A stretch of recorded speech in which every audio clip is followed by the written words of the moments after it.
All right, 41st Acre, Brett, Justin, Ben, back with you after a bye week for our Texas Longhorns. Um, Currently ranked five in the nation, hosting the Florida Gators, 11 a.m. Saturday at DKR. Um, what we got? Over under currently 47 and a half. Texas is a 21 and a half point favorite. The last time these two teams played was 1940.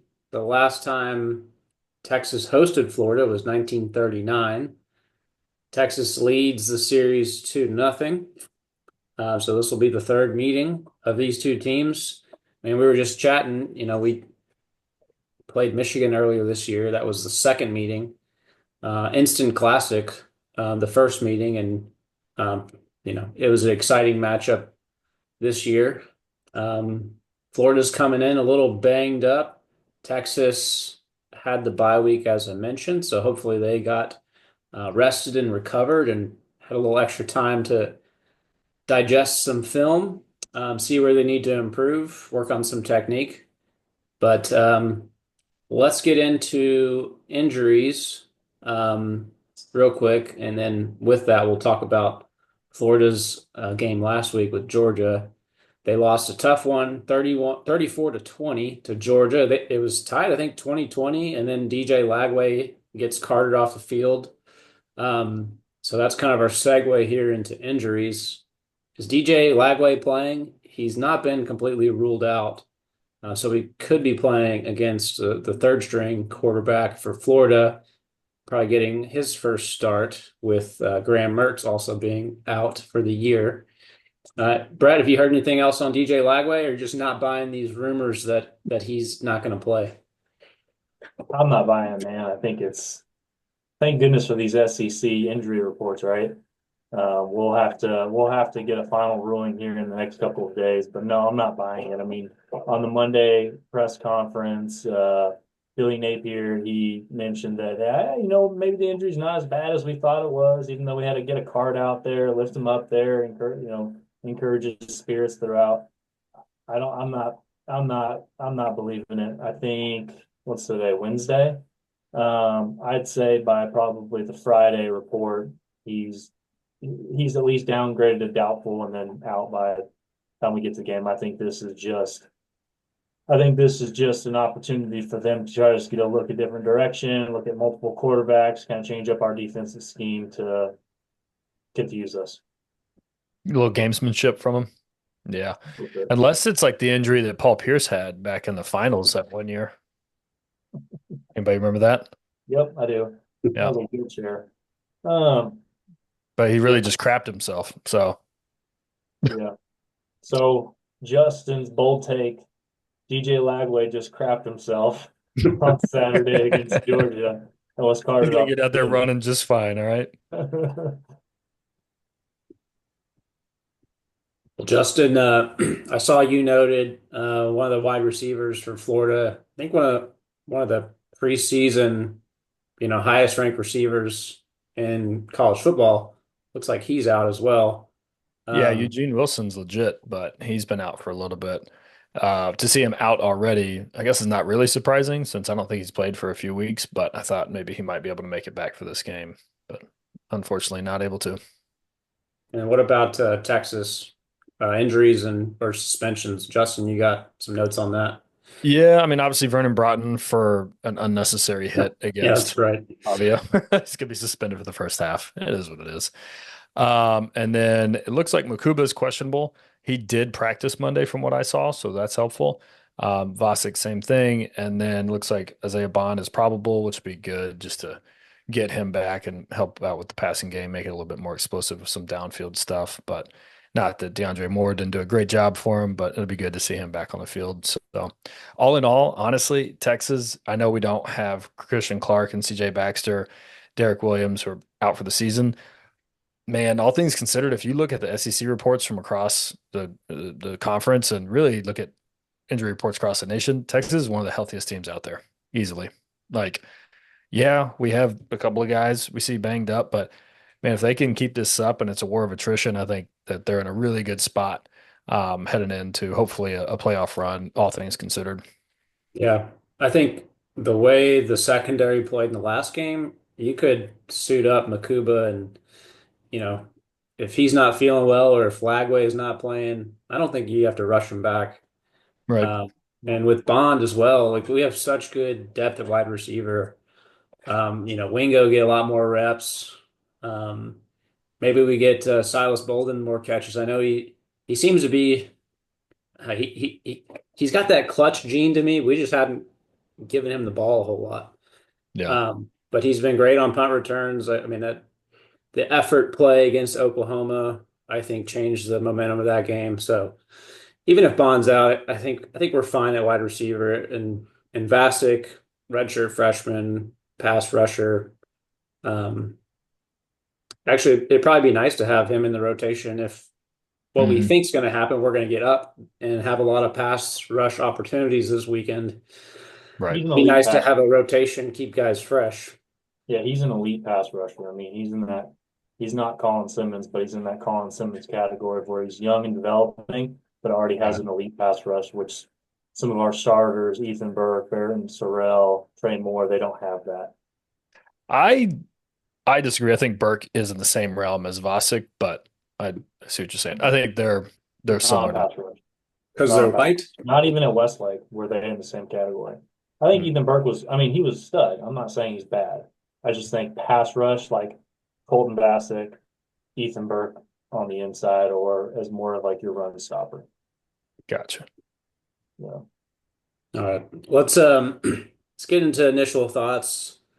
From me, I thought Florida played Georgia pretty tough. I mean, I think we saw what we've seen from Georgia, other than against Clemson and against Texas.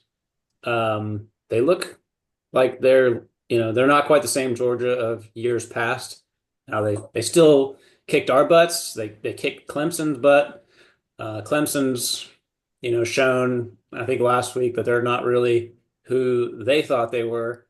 Um, After they were kind of riding high after their 4 or 5 game win streak after that initial loss. But I think Florida, looking at all their games, they've played every team pretty close, even with, kind of not knowing who they have at quarterback, kind of rotating guys in. I guess besides getting blown out to Miami, they lost by 13 to A&M. They lost by 8 to Tennessee at Tennessee. And then, like I said, 14 to Georgia. They beat Kentucky, Central Florida, Mississippi State, who's, I think, the worst team in the SEC this year.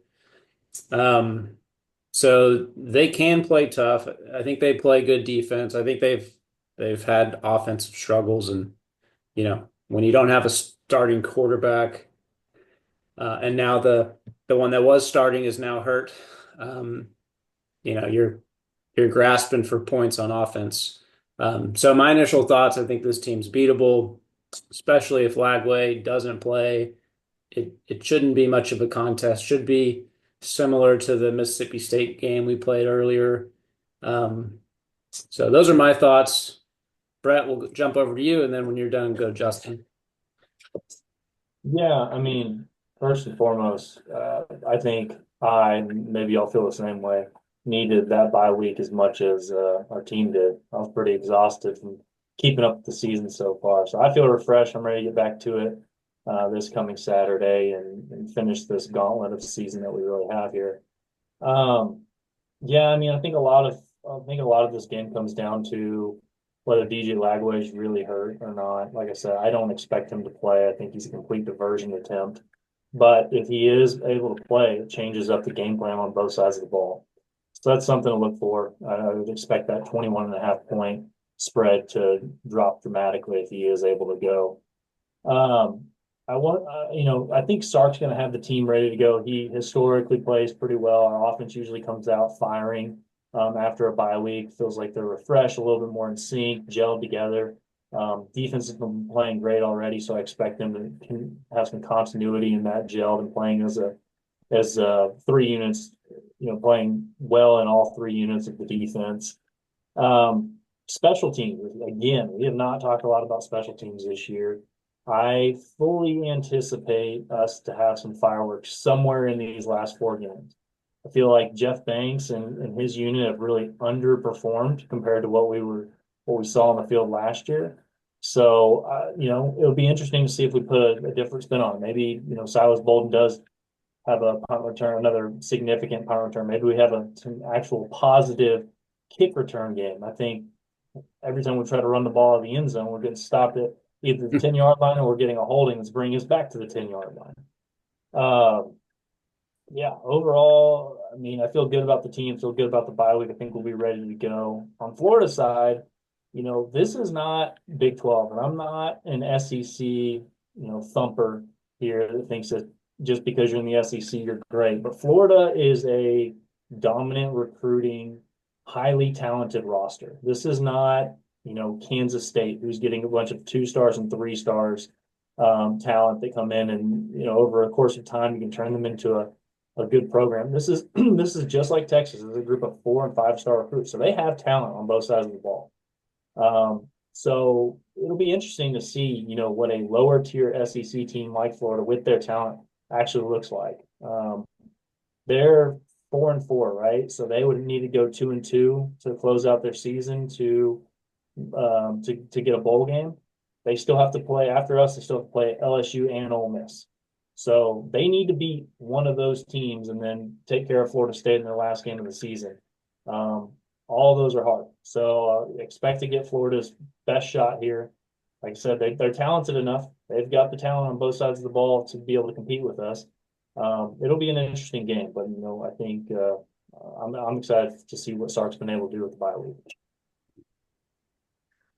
Yeah, no, I'm kind of with you. I mean, obviously, it's been a couple weeks since I've been able to get on here with you guys, and I mean, the trip to the Nashville and the Vanderbilt game was honestly a great time. Nashville, hell of a city. I would definitely recommend anybody to go and check it out, but it was pretty negative as we remember going into that game. And I know the first quarter was good for us, but at the end of the day, like I don't think my negativity was unwarranted, but I'm back. I feel really good after the bye week personally. I think the team, just sounds refreshed when you hear them talk, hear the coaches talk about them.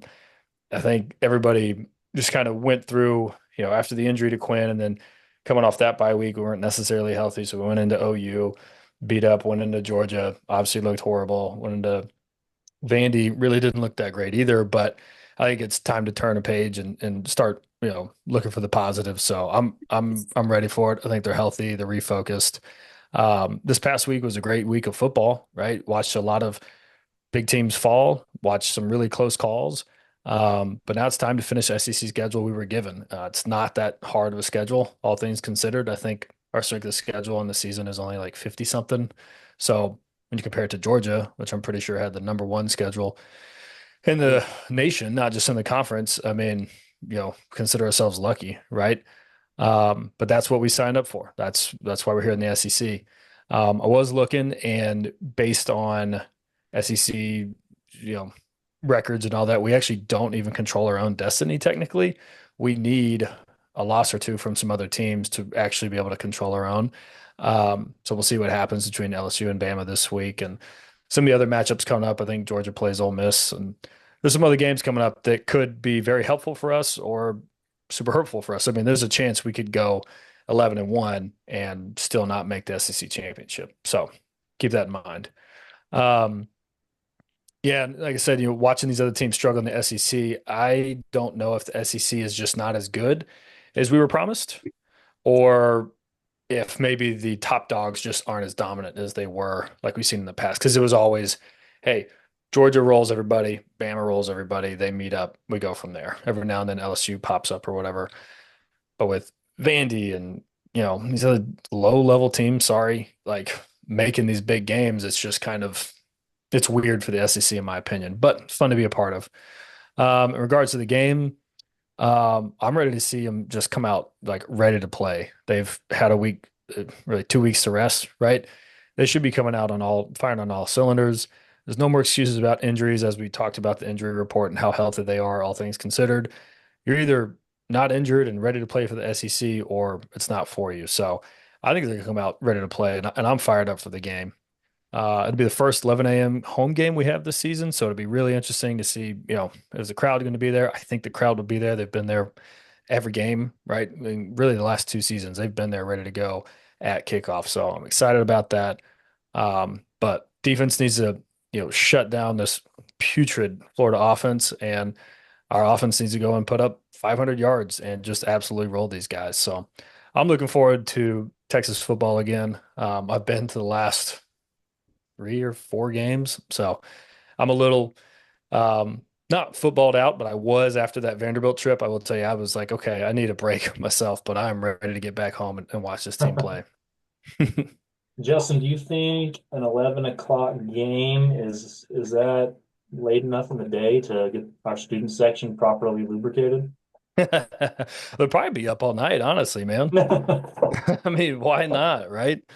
They'll Yeah, be up all night, ready to go. The cool thing of the way they do the student section now is there's no guaranteed tickets and seats like it was when we were there. It's the general admission, and that means that like, hey, the best fans are going to be there, or you're not going to be in the game. Like it's as simple as that. So I think the fans that you get are the ones that are ready to cheer. I love that. I love Honestly, that. it's the lawyers and doctors on the alumni side that have always been the biggest disappointment, in my opinion.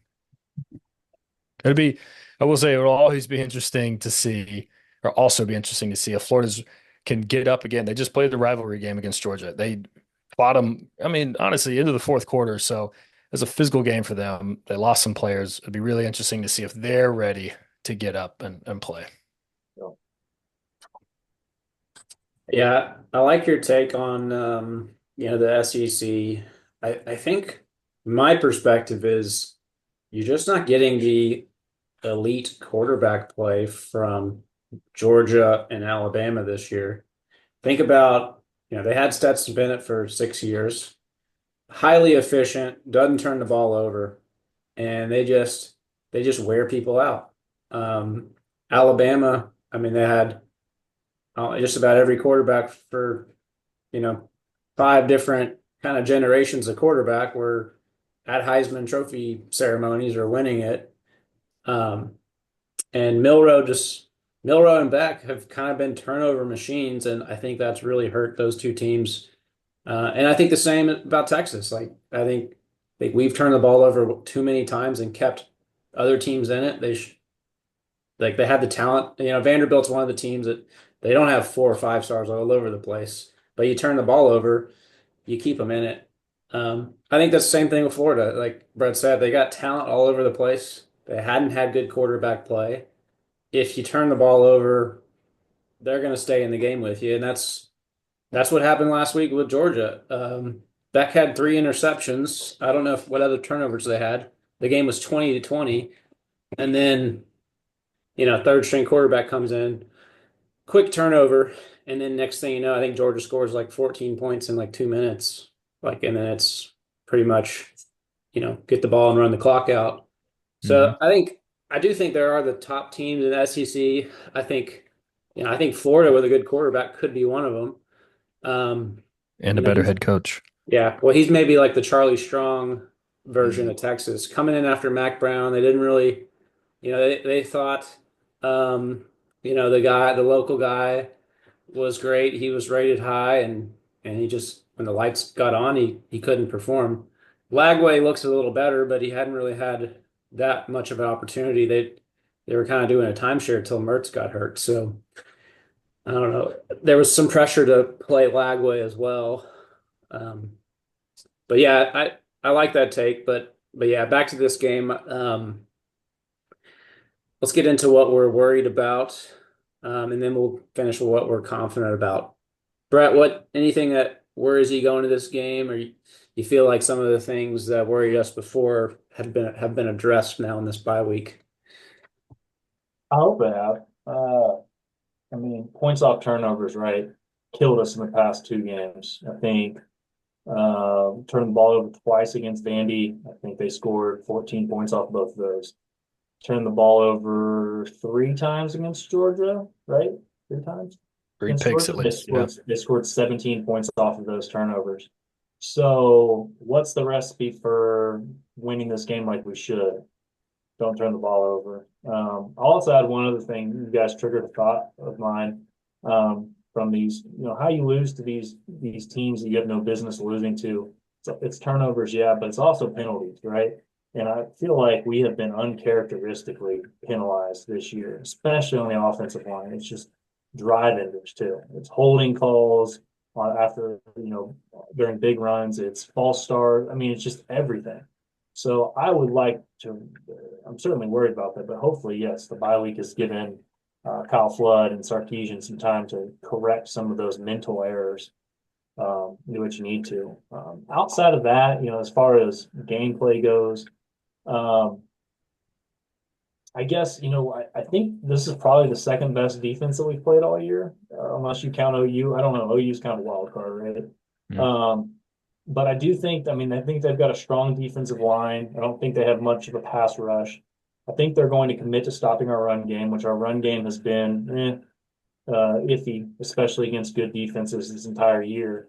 So I think this is going to force us to kind of have to stretch them out. I don't think we're going to be able to have a Vanderbilt game with a Manila game plan where we can just beat them. But I think we are going to have to stretch them out. So we're going to have to unleash Quinn a little bit, throw the ball downfield, some of those middle tiered routes that we see. I think that's going to be something we're going to have to do. And, like I said, they're talented everywhere. So can we do that against them? I don't know. I think it would be a great test, though.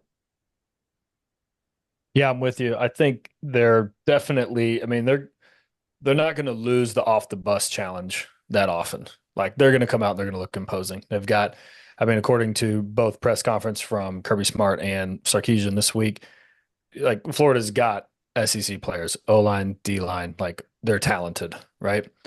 Do they have the desire and the want to come out and play for a third string walk on quarterback from Yale? That's the real question. Do they say, hey, it's on us? We're the ones who have to step up and make the difference because our offense, frankly, is just not very good.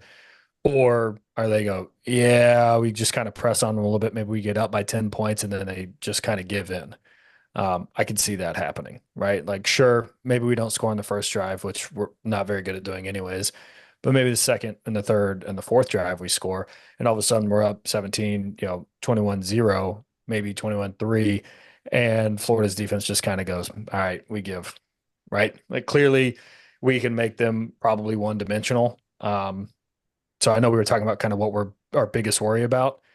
The way kind of what you talked about is like we got to stay away from penalties. So the way that we can get out to that quick lead is O-line play. I'm agree with you on the penalties, especially turnovers and penalties, but O-line play is huge in that. And stop with these damn tip balls. I don't know if that means I don't know what that means. If it means bring in 7 O linemen to stop these people up the middle or whatever it is. But Quinn, if you're going to use this 3/4 arm slot, that's fine. I get it.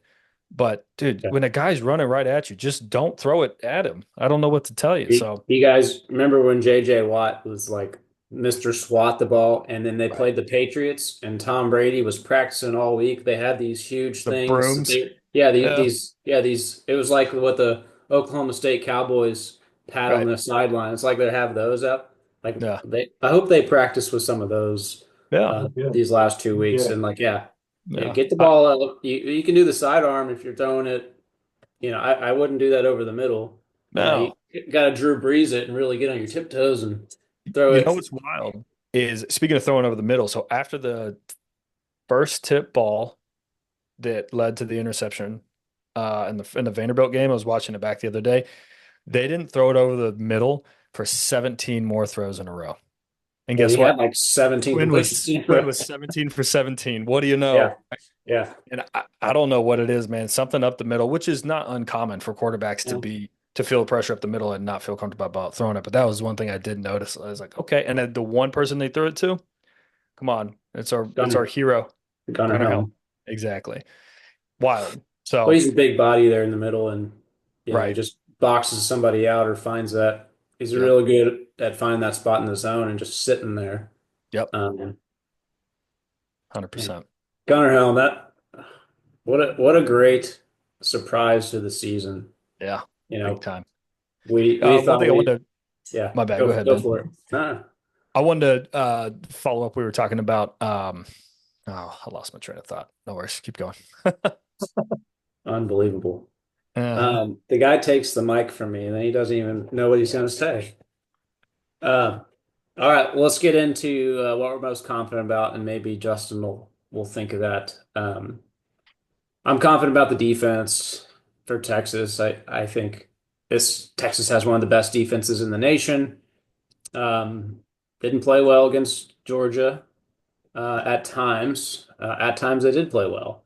Um, looking for a complete game from the defense. Definitely helps when they have a third string quarterback. They might be on the field a lot if our offense scores quickly. So just hopefully they get a lot of guys in, and if Vasek plays, that'll help as well with the pass rush, which we expect to have a lot of opportunities in this game. Brett, what are you most confident about? I'm with you on defense. It's been our bread and butter the entire year. They've been our stalwarts. So, as long as the offense doesn't put them in a compromised position, it'd be nice to see us win the starting field position game this week, right? We haven't done that in a while. So maybe some good punts. I'm okay for with living with the result of punting the ball. I'm okay with that. But if we put our defense in position to succeed, I think it's gonna be really hard for them to win with a backup's backup quarterback. Um, they're gonna try to run the ball a lot. So the Vernon Broughton miss in the first half could come into play. He's been playing really well for us this year, probably our best defensive lineman. So we'll see if that hurts us. But overall, I just think as long as you take care of the ball, you take care of time of possession, and you put their offense in compromised position, it's gonna be really hard for them to get points. I'm with you. I don't want to harp too much on the defense because y'all have laid it out pretty well. But yeah, very confident in the defense. I still have my standing call that we wouldn't let up 100 points total in conference play. Need a really small number this week to help balance out the past couple of weeks. So see how that goes. I did remember, by the way, Ben, in Sark's press conference, he actually specifically mentioned they've been working on hand placement for defense and offense to try and stay away from the penalties to just stop beating themselves. So it was something that apparently they've been really focusing on this week. So I expect to see, as long as there's no shenanigans going on with SEC, Yeah. refs or whatever, hopefully low penalties, low self-enforced penalties. So Let self-inflicting. them let them play, ref. Let the Yeah. boys play. They're starting to remind me of Big 12 refs, man. That's Yeah. bad.